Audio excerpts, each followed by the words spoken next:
नमस्कार, आप देख रहे हैं खबर दिन भर। राजस्थान राज्य सरकार द्वारा बिजली कर्मियों को निजीकरण लेकर विरोध में तिजारा कस्बे के सहायक अभियंता कार्यालय पर धरना प्रदर्शन कर उपखंड अधिकारी संजीव वर्मा, सहायक अभियंता आरसी मीणा को मुख्यमंत्री के नाम ज्ञापन सौंपा। खैरतल तिजारा विद्युत संघर्ष समिति के जिला अध्यक्ष हेमकरण यादव ने बताया कि सरकार द्वारा विद्युत कर्मियों को निजीकरण खोलकर विरोध प्रदर्शन किया गया। ज्ञापन दिया, सरकार से मांग की गई कि ईपीएफ कटौती मानकर जीपीएफ कटौती लागू करना और राज्य के सरकार के कर्मचारियों को आरजीएचएस की सेवाओं का लाभ देने के लिए मांग व निजीकरण बंद करने की मांग हुई। इस मौके पर विद्युत विभाग जिला अध्यक्ष हेमकरण यादव, उपखंड अध्यक्ष गोविंद सिंह, रवि कुमार और भी तमाम लोग उपस्थित रहे। अलवर से ब्यूरो चीफ प्रदीप गोयल की रिपोर्ट। निजीकरण कर रही है विद्युत विभाग का। निजीकरण करने से रोजगार खत्म हो जाएंगे। जो व्यक्ति आईटीआई कर रहा है या नौकरी के लिए प्रयास कर रहा है, वो भी उसकी भी नौकरी बंद हो जाएगी। निजीकरण होने से बहुत ज़्यादा नुकसान है, जिससे कि हम ये चाहते हैं सरकार निजीकरण को बंद कर देवे।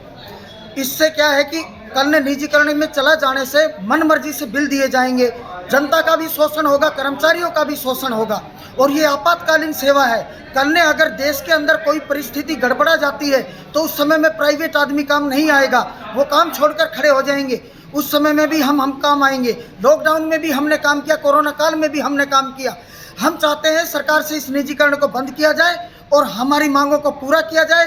अगर मुख्यमंत्री साहब, ऊर्जा मंत्री साहब से मेरा निवेदन है, ये अगर मान्य हमारी मांग नहीं होती है तो हम इसके खिलाफ प्रदर्शन करेंगे। टोंक जिले के निवाई उपखंड की ग्राम पंचायत पलई में 5 दिनों से बीसलपुर पाइपलाइन की वजह से किसानों की फसल चौपट हो रही है। किसानों ने कई बार की न्याय की गुहार लगाई, लेकिन अभी तक कोई भी समाधान नहीं हुआ। ऐसे में किसानों ने आंदोलन की चेतावनी दी है। किसान महापंचायत निवाई के ब्लॉक अध्यक्ष दशरथ सिंह चौहान ने बताया कि ग्राम पंचायत पलई के किसान गोविंद सिंह चौहान का खेत बीसलपुर पाइपलाइन के पास है, जो पाइपलाइन पलई से चोरपुरा दामोदर की तरफ जा रही है। वे पिछले 4-5 दिनों से क्षतिग्रस्त हो गई है। वहीं पर किसान के खेत में गेहूं की फसल बोई गई है। इसकी शिकायत किसान द्वारा राजस्थान संपर्क पोर्टल बीसलपुर अधिकारियों को भी अवगत करा दिया गया, लेकिन अभी तक उनकी तरफ से उसे टूटी हुई लाइन की मरम्मत नहीं की गई। किसान में कहीं से कर्ज लेकर फसल बोई थी, लेकिन प्रशासन पूरी तरह से मामले पर चुप्पी साधे हुए है। किसान महापंचायत ने अतिशीघ्र बीसलपुर अधिकारियों के खिलाफ आंदोलन करने का निर्णय लिया और किसान को उचित मुआवजा दिलाया जाने व दोषियों के खिलाफ कानूनी कार्रवाई की जाने की मांग रखी। टोंक से राजेश सैन की रिपोर्ट। गोविंद सिंह पलई निवाई टोंक का रहने वाला हूँ। मेरे खेत में होकर के पलई से दामोदरपुरा, चोरपुरा, बिशलपुर पानी की पाइपलाइन जारी है, जो विगत 5 दिनों से टूटी हुई है। मैंने गेहूं की फसल बोई थी, वो सारी ही फसल जलमग्न हो गई है और मेरा लाखों का नुकसान हो गया है। संबंधित अधिकारियों को मैंने कई बार फ़ोन द्वारा सूचित किया, लेकिन उन लोगों ने मेरा संतुष्टिपूर्ण कार्य नहीं किया। आज भी वो लाइन टूटी हुई है और मेरी फसल पूरी बर्बाद हो गई है। बड़ी मुश्किल से मैंने बीज का जुगाड़ करके बीज बोया था। मेरे लिए बड़ा विकट समय आ गया है। भाइयों, मैं सभी से निवेदन करता हूं कि इस संकट की घड़ी में सभी मेरा साथ देवें और संबंधित अधिकारी जो चीर निंद्रा में हैं, उनके आंखें खुल सकें, ऐसा कार्य करें। जय हिंद, जय भारत। पूर्व पाइपलाइन वालों की वजह से किसान की फसल पूरी तरह से चौपट हो गई है। किसान ने क्या पता कहां से पैसे की व्यवस्था करते हुए अपनी फसल बोई थी, लेकिन बिसलपुर पाइपलाइन के फूट जाने की वजह से किसान की फसल पूरी तरह से चौपट हो गई है। और किसान ने कई बार इसकी जो गुहार है वह अपने जो राजस्थान संपर्क पोर्टल और बिसलपुर परियोजना के अधिकारियों से अवगत कराने के बाद भी कोई समस्या का समाधान नहीं हुआ है।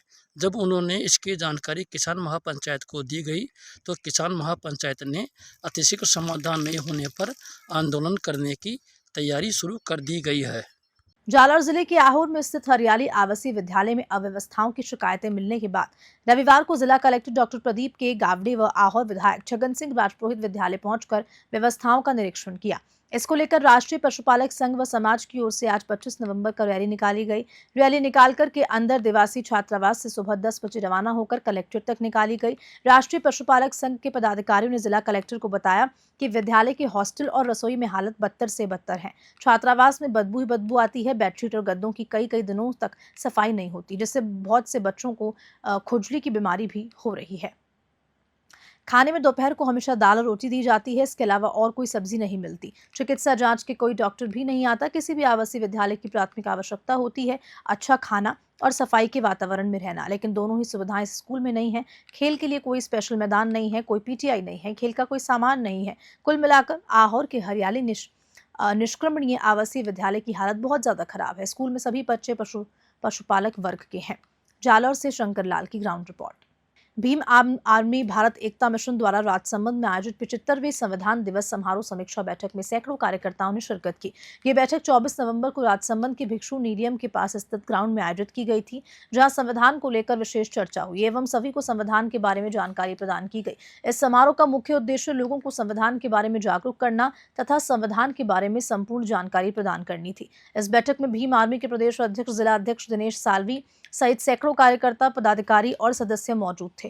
बैठक में संविधान के महत्व और इसके प्रावधानों पर विशेष चर्चा हुई। तो वहीं भीम आर्मी भारत एकता मिशन का उद्देश्य समाज में व्याप्त जातिगत भेदभाव और असमानता को दूर करना है। राजसमंद से प्रमोद जोशी की रिपोर्ट। जालौर जिले में आज विद्युत कर्मियों ने विभाग के निजीकरण के विरोध में और ओपीएस यानी कि ओल्ड पेंशन स्कीम लागू करने के लिए सहायक अभियंता अशोक कुमार के माध्यम से अतिरिक्त मुख्य सचिव महोदय के नाम संयुक्त संघर्ष समिति के पदाधिकारियों कर्मियों ने ज्ञापन दिया। इसके साथ ही विद्युत कर्मियों ने उपखंड अधिकारी के माध्यम से मुख्यमंत्री भजनलाल शर्मा के साथ उनको ज्ञापन दिया और ज्ञापन देते समय विभिन्न संगठनों के पदाधिकारी जालम सिंह, नवरत्न मलकुमावत, विनोद आर्य, नेकी राम, अमृत सिंह, विजय कुमार, विक्रम सिंह, आशीष कुमार और भी कई लोग उपस्थित रहे। जालौर से ब्यूरो रिपोर्ट। अलवर जिला प्रशासन और पर्यटन विभाग की ओर से भानगढ़ से विदेशी टूरिस्ट की मौजूदगी में मत्स्य उत्सव का आगाज हुआ। 3 दिन तक होने वाली अलग अलग कार्यक्रमों में 5 राज्यों के लोक कलाकार गीत वादन नृत्य की प्रस्तुति देंगे। बता दें कि मत्स्य उत्सव 25 से 27 नवंबर तक चलेगा। इसी के अंतर्गत जिले भर में सभी पर्यटक स्थलों पर मनाए जा रहे मत्स्य उत्सव के दौरान भानगढ़ में आज राजस्थान कल्चर के घेर नृत्य, सहारिया नृत्य, कच्छी घोड़ी नृत्य आदि नृत्य की कलाकारों ने प्रस्तुतियां दी। आपको बता दें कि अलवर को पहले उलवर के नाम से जाना जाया करता था, लेकिन बाद में अलवर के नाम से जाना जाने लगा। अलवर से ब्यूरो चीफ प्रदीप गोयल की रिपोर्ट। मेड़ता सिटी से बड़ी खबर आपको बता दें, जहां राजस्थान विद्युत संयुक्त संघर्ष समिति के राज्य में बिजली के निजीकरण के खिलाफ 1 दिवसीय सांकेतिक धरना प्रदर्शन किया गया। आपको बताते चलें कि अन्य तरीकों से बिजली घरों के निजीकरण का विरोध दिया गया। ज्ञापन में बताया गया कि निजीकरण में न केवल सरकारी रोजगार समाप्त होंगे, बल्कि निजी कंपनियों की मनमानी बढ़ेगी, जिसमें आम उपभोक्ताओं पर भी आर्थिक दबाव पड़ेगा। समिति ने सरकार से इस नीति पर पुनर्विचार करने और राज्य के हित में निजीकरण प्रक्रिया को रोकने की अपील की। विरोध प्रदर्शन में सहायक अभियंता मनोज कुमार बंसल, कनिष्ठ अभियंता दिलीप फड़ौदा व शिव शंकर मीणा, मनीषा तालेपा और भी सहित पूरा स्टाफ मौजूद रहा। मेड़ता सिटी से सुशील दिवाकर की रिपोर्ट। बोर्ड का निजीकरण किया जा रहा है। कर्मचारी है जो दिन रात काम करके मेहनत करके काम करते हैं, फिर भी उच्च अधिकारी और अफसरों को सरकार द्वारा बिजली बोर्ड के GSS 33 के GSS और जो भी काम है उनको ठेके पर दिया जा रहा है, बिलिंग का सब चीज़ होगा। इसलिए हमारी सबकी एक ही मांग है कि इसका निजीकरण बंद किया जाए, कर्मचारियों की भर्ती की जाए, जिससे कर्मचारी अपना तन मन से काम करें। और बिजली बोर्ड को एक OPS की भी मेन मांग है हमारी, जो सरकार ने पहले ऑर्डर निकाल के कि CPF कटौती बंद की जाएगी, जो आज तक बंद नहीं की है, अभी भी CPF कटौती जारी है। इसलिए सरकार से मांग है कि निजीकरण बंद किया जाए। धन्यवाद। अलवर जिले के खेड़ली थाना क्षेत्र के गांव रोजिया थान गोरसाना की रेलवे कॉलोनी निवासी अकबर खान के मकान में अज्ञात कारणों के चलते ईंधन में आग लग गई। गनीमत रही कि आग से कोई जनहानि नहीं हुई। ग्रामीणों की सूचना पर खेड़ली से नगर पालिका की फायर ब्रिगेड ने मौके पर पहुंचकर आग पर काबू पा लिया। खेड़ली से अखिलेश शर्मा की रिपोर्ट। राजस्थान कर्मचारी चयन बोर्ड द्वारा पशु परिचर सीधी भर्ती 2023 की लिखित परीक्षा का आयोजन हनुमानगढ़ जिला मुख्यालय पर 1 से 3 दिसंबर तक 6 पारियों में होगा। प्रत्येक दिन 2 शिफ्ट में सुबह और शाम के लिए पेपर आयोजित किया जाएगा। परीक्षा के सफल आयोजन के लिए अतिरिक्त जिला कलेक्टर उमेदी लाल मीणा ने अधिकारियों की बैठक ली, आवश्यक दिशा निर्देश भी दिए और साथ साथ ADM ने बताया कि जिले में 10,776 परीक्षार्थी परीक्षा देंगे। इसके लिए जिले में 35 परीक्षा केंद्र बनाए गए। परीक्षा केंद्रों पर नकल की रोकथाम के लिए बहुत ही प्रभावी उपाय भी किए गए हैं। हनुमानगढ़ से ब्यूरो चीफ विनोद चौधरी की रिपोर्ट। और इसी खबर के साथ खबर दिन भर में इतना ही। नमस्कार।